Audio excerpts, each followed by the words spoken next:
இங்க வந்து ஒரு உள்ளரங்கு மாதிரி ஏற்பாடு செய்யப்பட்டிருக்கு. ஏன்னா வர்றவங்களுக்கு இப்ப வேலூர்ல வெயிலின் தாக்கம் அதிகமா இருக்கும் காரணத்துல உள்ளரங்கு எல்லாமே மேல அரங்கு அமைக்கப்பட்டிருக்கு.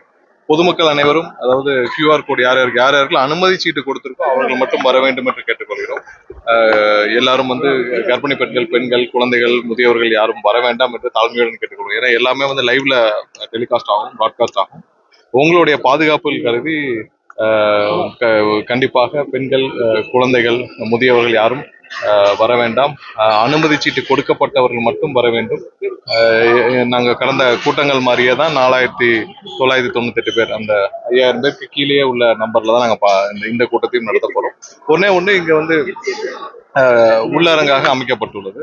ஸோ கண்டிப்பா எல்லாமே வந்து எங்களுடைய தலைவரின் கூட்டங்கள் அனைத்தும் பொதுமக்களுடைய பாதுகாப்பை முதன்மையாக கொண்டு மட்டுமே நாங்க இதை ஏற்பாடு செய்யப்பட்டு வருகிறோம். இப்ப சற்று நேரத்திற்கு, அதாவது சில நிமிடங்களுக்கு முன்னர் தான் இந்த அனுமதி எங்களுக்கு கொடுக்கப்பட்டது. அந்த அனுமதி கடிதம் இப்பதான் வந்திருக்கு.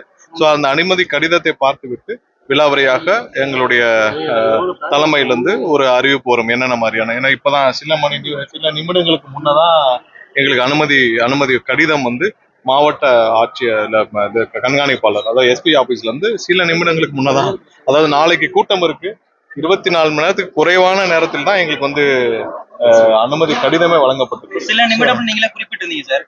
நாளைக்கு நிகழ்ச்சி இருக்கு, பட் இவ்வளவு நேரம் வரைக்கும் அவங்க தாமதப்படுத்துறது எப்படி பாக்குறீங்க? இது எல்லாரும் இது வரைக்கும் தமிழ்நாட்டுல ஏதாவது ஒரு கட்சிக்கு இந்த மாதிரி நடந்திருக்கும். நீங்க வந்து கடைசி நேரம் வரை அனுமதிக்காக இந்த எனக்கு தெரிஞ்ச எங்களுடைய மாவட்ட செயலாளர் எல்லாரும் வந்து 1.5 மாசத்துக்கு மேல போராடிட்டு இருக்காங்க. அதாவது இந்த இடத்துல இடம் பார்க்கறதுக்கும் இந்த இடத்தை தேர்வு செய்யறதுக்கும் இது மாதிரி பல இடங்களை தேர்வு செய்து 1.5 மாசத்துக்கு மேல போராடிட்டு இருக்காங்க. போராடி இப்பதான் வந்து ஒரு அனுமதி கடிதம் சில நிமிடங்கள் முன்னாடி. அப்ப நாளைக்கு இருக்குன்னா இன்னொரு 20 மணி நேரம் தான் இருக்கு ப்ரோக்ராம். இப்போதான் அனுமதி கடிதம் கிடைச்சிருக்கு. இப்போ அந்த கடிதத்தை பார்த்து விட்டு அதுல என்னென்ன இருக்கும் சொல்லி அதுக்கு தகுந்தவாறு அறிவிப்பு இருக்கும். கண்டிப்பாக பொதுமக்கள் அனைவரும் அனுமதிக்கப்பட்டவர்கள் மட்டுமே வர வேண்டும். உங்களுடைய பாதுகாப்பு கருதி தான் முற்றிலும் உங்களுக்கு எல்லாமே லைவ்ல வருது. கண்டிப்பாக தலைவருடைய பிரச்சாரம் தமிழகம் முழுவதும் சிறப்பாக நடைபெற வேண்டும். இந்த 2026 ஆட்சிக்கான மாற்றமாக இருக்க வேண்டும். முற்றிலும் உங்களுடைய பாதுகாப்பு மட்டுமே கருதி எங்களுடைய தலைவருடைய வேண்டுகோளுக்கு இணங்க அனைவரும் அனுமதிக்கப்பட்டவர்கள் மட்டும் வர வேண்டும் என்று மறுபடியும் கேட்டுக்கொள்கிறோம். எல்லாம், அதாவது எல்லாத்துக்கும் ஸ்டெபிலிட்டி சர்டிபிகேட் வாங்கியிருக்கு இந்த கூட்டத்துல இருந்து, அந்த அரங்குக்கு எல்லாத்துக்கும். எனக்கு தெரிஞ்சு சில மணி நேரங்கள்ல முடிஞ்சிடும். ஏன்னா இந்த ஷீட் மட்டும் தான் போட வேண்டியிருக்கு. மற்ற வேலைப்பாடுகள்லாம் முடிஞ்சிருச்சு. ஸ்டேஜ் இல்ல, பஸ் மேலதான் நின்று தலைவர் பேசுவாங்க. எல்லா கூட்டத்திற்கும் நாங்க வந்து கிட்டத்தட்ட எல்லா மாவட்டங்களையும் கொடுத்துருக்கோம். எங்கெங்கெல்லாம் இடம் பார்க்கப்பட்டோம் எல்லா மாவட்டங்களும் இதே தான். ஒரு கூட்டத்திற்கு எங்களுடைய மாவட்ட செயலாளர் எல்லாம் வந்து 1.5 மாசம் 2 மாசம் டிஸ்ட்ரிக்ட் SP ஆபீஸ்க்கும் அங்க உள்ள ஸ்டெபிலிட்டி சர்டிபிகேட்ஸ் மற்றதுக்கும் வந்து 1.5 மாசம் இந்த வேலையை மட்டும் முழுசா பார்த்தாதான் ஒரு அப்ரூவல் வாங்க முடியும். ஒரு 10-15 இடத்த காட்ட வேண்டியிருக்கும். அந்த 10-15 இடமும் ரிஜெக்ட் ஆகும். அதுக்கப்புறம் மற்ற இடங்கள் பார்க்க வேண்டியிருக்கும். அப்புறம் அப்ரூவல் வரணும். அதுக்கப்புறம் ஏற்பாடுகள் குறித்து டிஸ்கஷன் பண்ணோம்னா அப்புறம் தேதி முடிவு செய்யப்படும். தேதிக்கு நாங்கள் ஒரு தேதி கொடுத்தால் அடுத்த நாளே வந்து அது முதல்வருக்கு அந்த தேதி கொடுக்கப்பட்டிருக்குன்னு வரும். ஸோ அதனால ஒவ்வொரு நாளும் வந்து ஒரு கூட்டம் நடத்துறது, ஒரு இடத்துல நடத்துறது 1.5 மாசம் எங்க மாவட்ட செயலாளர் முழு நேரம் 24 மணி நேரம் இந்த வேலையை பார்த்தாதான் எங்களுக்கு அனுமதி கிடைக்கிற மாதிரியான சூழ்நிலை தான் இப்போதைக்கு தமிழகம்.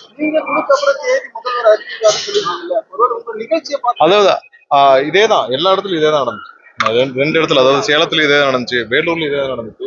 நாங்கள் கொடுத்த பிறகு, ஏன்னா அப்பவே சொல்லியிருக்கலாம், ஏன்னா முதல்வருடைய ப்ரோக்ராம்னா முன்னாடியே அறிவிப்பு இருந்திருக்கும். நாங்கள் கொடுத்த பிறகுதான் அடுத்த சில நாட்கள்ல எங்களை வர வச்சு, எங்களுடைய மாவட்ட செயலர் வர வச்சு, முதல்வருடைய ப்ரோக்ராம் இருக்கு, முதல் நாளோ இருக்கு, இல்ல அன்றோ இருக்கு, நீங்க மாத்திக்கோங்கன்னு சொல்றாங்க. ஸோ இந்த மாதிரிதான் நடக்குது. ஸோ இந்த ஊழல் அரசு வந்து இதோட ஒழிய வேண்டும். கண்டிப்பாக பொதுமக்கள் அனைவரும் எங்களுடைய தலைவரின் ப்ரோக்ராமுக்கு தேவையான ஒத்துழைப்புகளை கொடுக்க வேண்டும் என்று கேட்டுக்கொள்ளும். வேற ஏதாவது இல்ல, அதெல்லாம் குறித்து நான் இப்பதான் கடிதத்தை வாங்கியிருக்கோம். நாங்கெல்லாம் பார்த்து விட்டு அந்த கடிதத்துல என்னென்ன அவங்க கொடுத்துருக்காங்க, என்னென்ன கண்டிஷன்ஸ் கொடுத்துருக்காங்க, எப்பவும் போல ஒரு 40-50 கண்டிஷன்ஸ் இருக்கும். ஸோ அதெல்லாம் பார்த்து விட்டு நம்ம தெளிவா வந்து அறிவிச்சோம்.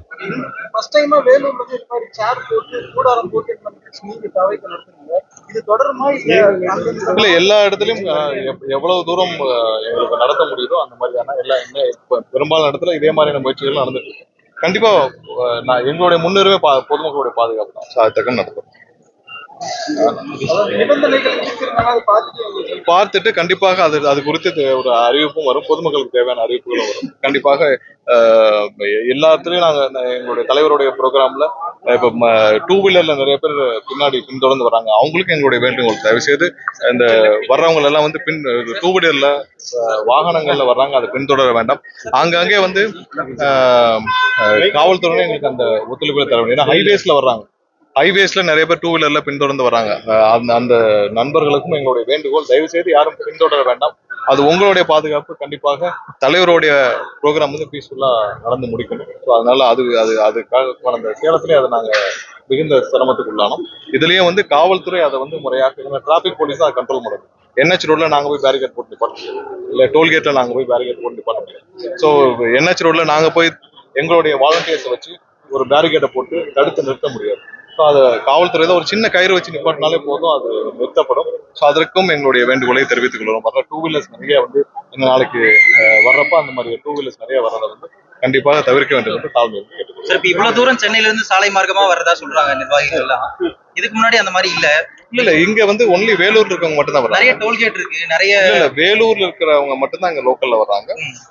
ஆன் த வே என் ரூட்ல சொல்றேன். இல்ல வேலூர்ல இருந்தவங்க மட்டும் தானே இந்த நிகழ்ச்சியில கலந்து கொள்ள போறாங்க. அதுவும் யார் யாருக்கு அழைப்புதல் கொடுக்கப்பட்டிருக்கோ அவங்க மட்டும் தான் வருவாங்க.